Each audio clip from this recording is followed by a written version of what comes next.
has wrapped his trip to the border and to Mexico. This as the border crisis continues to spiral out of control.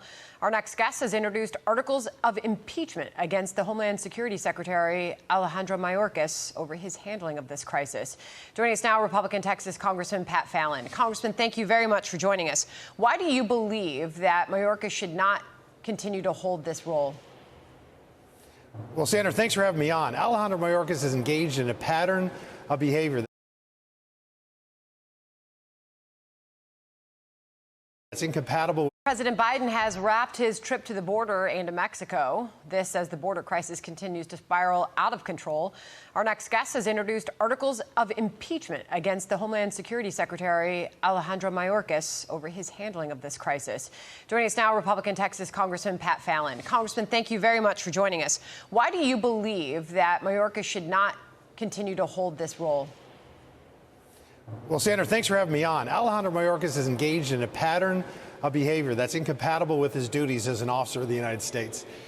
For example, he violated the 2006 Secure Fence Act, which requires the Homeland Security Director to maintain operational control of the southern border. Another example is his catch and release program in his policy, which violates the Immigration and Nationalities Act that was last updated in 2004. He lied to Congress. He perjured himself by saying that the border was secure when he was caught on a hot mic saying that it was chaos and it was unsustainable. And then lastly, he knew that no Border Patrol agents whipped any migrants. Remember the picture of the Haitian migrants and the Border Patrol agents on horseback? There was nothing untoward that went on, and he knew that. Emails now show that, and he knowingly misled the American people. He's not fit for office, Sandra, and he should be removed forthwith. Do you think you're going to get anywhere with this? Well, yes. Just yesterday, when we introduced the articles, we had over a dozen lawmakers co-sponsor. I believe that number will probably grow to 50 or 100. And I'm on the Oversight Committee. Chairman Jamie Comer has told me that we will hear these articles in the committee. I think it's going to pass out of committee, hit the floor, and I do think we'll pass them out of the House. Any Democrats involved? I probably not, but I would like to. Certainly, they're welcome to join us. There's 212 of our colleagues are Democrats right now. We'd invite them all to come in and join, but obviously, realpolitik probably not. All right, but I'd like to see keep that. us posted on that. Meanwhile, we continue to see images like this out of Eagle Pass, Texas. Just remarkable that the president paid a visit there, and there was very little talk about dealing with the cartels. Bill Melugin, who spent so much time down on the border, joined us on set here yesterday, talking about just how bad it is and how much he's seen with his own eyes. The president certainly didn't. But Brandon Judd was on the show yesterday, Congressman, and he teed off on just that. Listen. President Biden has in his authority to stop what is going on the border right now. He could implement policies and programs and operations. We can stop the cartels. We can go after their profits. We can do everything that is necessary. We just have to have the programs and operations, and that's what he refuses to give us. Why do you believe that is the case, that he refuses to give them what they need, the resources they're asking for to defend our borders? Well, we have the money and the resources. What we lack is Joe Biden's will to secure the border. You can see it with the numbers. I mean, Sandra, we had never had a month where we had over 200,000 illegal border crossers. The last 9 months in a row have been over that mark. This is an historic catastrophe, and it's bordering on collapse. And Joe Biden will not let the Border Patrol agents do their jobs. If you just instituted the migrant protection protocols, the wait in Mexico policy that President Trump had, this would stem the tide. I just want to draw our viewers' attention. Congressman, perhaps you can't see that where you're standing there in the Capitol, but on our screen are live drone pictures, Eagle Pass, Texas, with migrants walking along the other side of those containers that have put up to try to secure the border.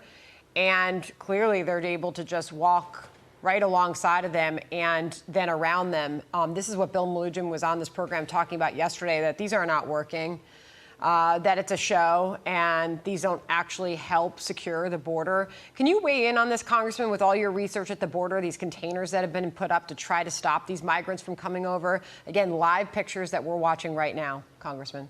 Well, you know what, Sandra, we had billions of dollars allocated for building some border walls.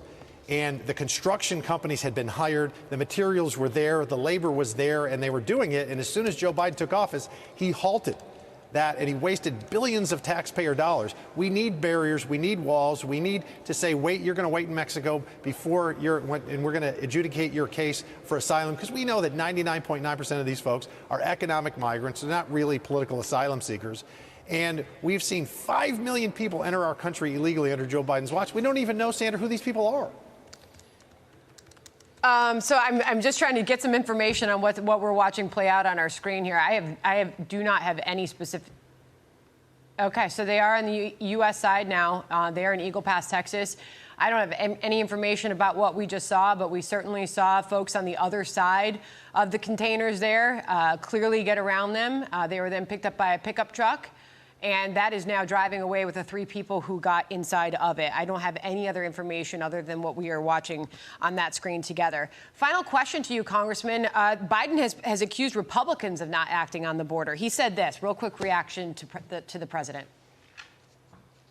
The first major piece of legislation I introduced was to reform the immigration process, to make it more orderly. Our Republican friends and a few Democrats are very critical of what's going on the border, but yet refuse to even look at the detailed document I submitted for the Congress. You are a Republican, Congressman Fallon. Your response? Shameless. It's lies and spin, and it's just simply not true. And you can see it because there was an uptick come January 20th, 2021. We had, like, for instance, in April, we had 234,000 illegal border crossings this past year in 2022, Sandra. That was 1,258% higher, or 12 times worse than the last April President Trump had been in office. And in May, it was 9 times worse. This is all at Joe Biden. It's at his lap, because when somebody comes and says they want to claim asylum, it makes sense to say you're going to wait in Mexico while we hear your case, not have 2 million cases pending, because what Joe Biden has done is say this is de facto open border, and he's pointing fingers everywhere, and so much for the buck stops here. All right. Well, Mayorkas is pledging not to resign. Keep us posted on your efforts to impeach him. And by the way, we are continuing to watch those live images there. Those folks were picked up by Border Patrol in the truck, driven to that bus. And we will continue to monitor that situation there live in Eagle Pass, Texas, as we continue to cover this border crisis. Congressman